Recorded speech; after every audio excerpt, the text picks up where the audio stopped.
Ebook মানে এটা হচ্ছে কি যখন যেখানে মোবাইলটা নিয়ে গেলাম অন করলে চুপচাপ পড়তে পারতেছি। যে আমি হয়তো একটা প্লেনে যাচ্ছি তখন আমি বসে পড়ে ফেলতে পারলাম, অথবা একটা জার্নিতে যাচ্ছি আমি পড়ে ফেলতে পারলাম। এখানে যে মানে সহজে আমি ওই একটা কন্টেন্টে চলে যেতে পারছি, এইটা ইবুকের এই অবদানটা অনেক বেশি। আমি হয়তো এখন আমার প্রফেশনে বসে আছি, আমি নিশ্চয়ই বই নিয়ে বসবো না। আমার কাছে ফোন আছে, আমি ফোনে আমি বইটা পড়তেছি। লেখক হিসাবে আমার যেটা মনে হয় যে আমি যেহেতু অনলাইনে লিখি, আমার প্রচুর পাঠক আছেন দেশের বাইরে।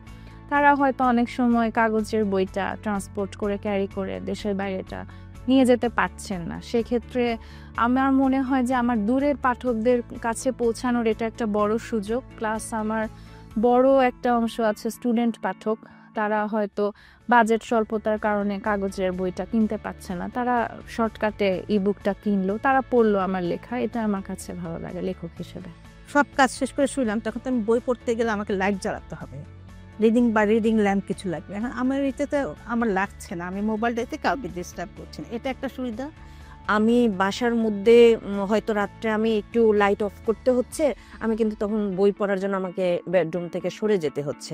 আমি যখন ফোনে পড়তেছি আমি কিন্তু আমার এই লাইট অফ করি আমি পড়তে পারতেছি। তা আমার কাছে না এই বুকটা আমার খুব পছন্দের, এই প্ল্যাটফর্মটা ব্যক্তিগতভাবে আমি খুব পছন্দ করতেছি, এনজয় করতেছি।